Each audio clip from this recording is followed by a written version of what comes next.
Sobrang laking pasasalamat namin na naging madali po yung paglapit namin sa programa nito ni Senator Bongo. Si Senator po kasi ginagawa niya talaga lahat. Nakaka-proud na hindi po lahat kasi kayang gawin po yun eh. So isa siya sa mga politiko na talagang may paninindigan. Kung ano po yung naumpisahan niya, talagang ipagpapatuloy niya po para makatulong siya sa maraming tao.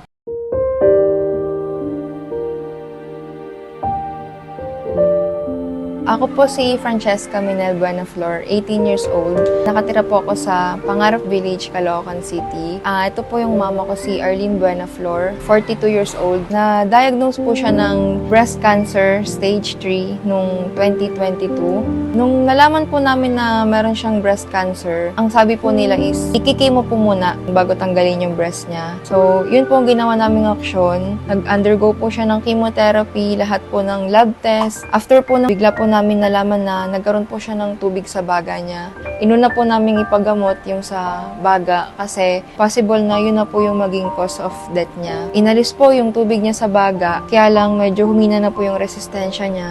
Ilang buwan din po siyang nagstay sa ospital. Ang advice ng doktor, proceed na po sana siya ng chemotherapy, okay na po sana lahat. Kaya lang hindi po inaasahan na humina na po talaga yung baga niya.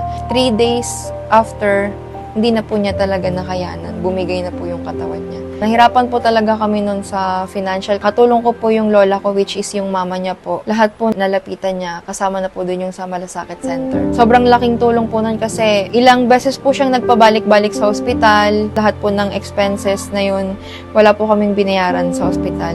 Siyempre, sobrang nagpapasalamat po kami kasi hindi naman po basta-basta maliit na halaga yung natulong po nung Malasakit Center sa amin. Sobrang laki po, sobrang laking tulong nun para sa amin. Kung wala pong ganito, baka hindi po namin alam kung saan kami pupulutin. Yun po yung pinakamasarap sa feeling nun kasi hindi po namin siya hinayaan. Alam niya po yun na hindi po namin siya hinayaan. Alam din po namin yun sa sarili namin na maraming tumulong sa kanya. Isa na po yung programa po ni Senator. Maraming salamat po, Senator Bongo, sa tulong po na ibinigay ninyo. Hindi lang po sa amin, kundi para na rin po sa mama ko. Nandyan po kayo, tinulungan niyo po kami. Hindi po siya nawala ng mabigat sa loob namin kasi nabigay po namin yung tulong na kaya namin.